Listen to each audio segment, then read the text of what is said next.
Italy की सबसे कट्टर राइट विंग नेता जॉर्जिया मेलोनी इटली की पहली महिला प्रधानमंत्री बन गई हैं। इटली के तानाशाह रहे मुसोलिनी की समर्थक 45 साल की जॉर्जिया और उनके कैबिनेट मंत्रियों ने शनिवार को शपथ ली। इसी के साथ इटली में ब्रदर्स ऑफ इटली पार्टी की नई सरकार का गठन हो गया है। इटली में द्वितीय विश्व युद्ध के बाद पहला मौका है जब कोई राइट विंग का नेता प्रधानमंत्री की गद्दी संभालेगा। 4 साल पहले महज 4.13% वोट पाने वाली मेलोनी की पार्टी को इस बार 26% वोट मिले। जॉर्जिया के चुनावी एजेंडे में मुस्लिम अप्रवासियों को शरण नहीं देना और समलैंगिकों का विरोध और उनके हक नहीं देना शामिल थे। इधर राष्ट्रवादी मेलोनी की शपथ के बाद यूरोप डरा हुआ है। वो कभी भी यूरोपियन यूनियन छोड़ सकती हैं। यूरोपीय संघ की नीतियों से मेलोनी पूरी तरह सहमत नहीं है। वे ईयू को शरणार्थी समस्या का कारण मानती है।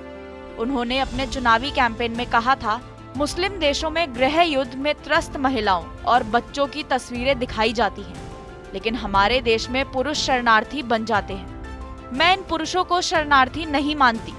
मेलोनी ने डोनाल्ड ट्रंप की कंजर्वेटिव पार्टी की तर्ज पर कहा था, माइग्रेंट्स खासकर मुस्लिम माइग्रेंट्स खतरा साबित होते हैं।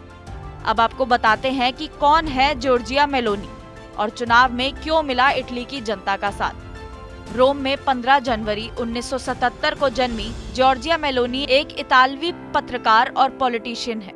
मेलोनी के पिता अकाउंटेंट थे।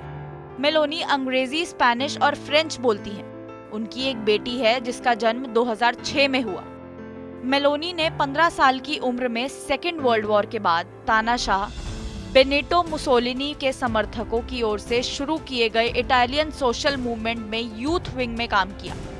मेलोनी इटली के फांसीवादी तानाशाह बेनिटो मुसोलिनी की विचारधारा को मानने वाली और इस्लामोफोबिक नेता है, इसलिए इन्हें लोगों ने जमकर सपोर्ट किया।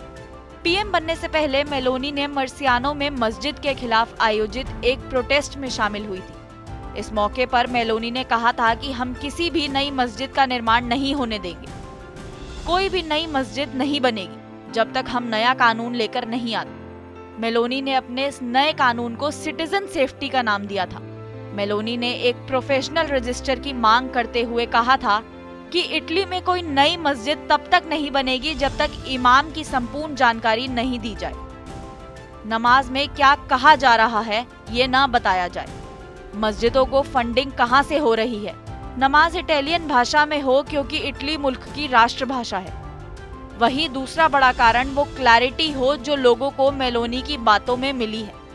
एक दक्षिणपंथी नेता के रूप में जॉर्जिया मेलोनी अपने मकसद के लिए बिल्कुल स्पष्ट है और उसमें कोई लाग लपेट नहीं है। इटली में नई सरकार तो बन गई, लेकिन ये कब तक चलेगी ये कहना मुश्किल है, क्योंकि इतिहास बताता है कि साल 1948 में इटली के गणराज्य बनने के बाद औसतन लगभग हर साल एक प्रधानमंत्री ने अपना इस्तीफा दिया है।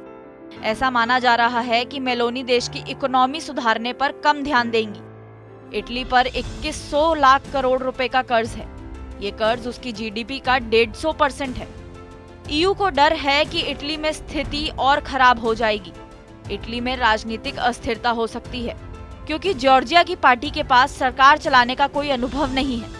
इसके अलावा मेलोनी जिन दो पार्टियों के साथ सरकार बनाएंगी वो भरोसेमंद नहीं है।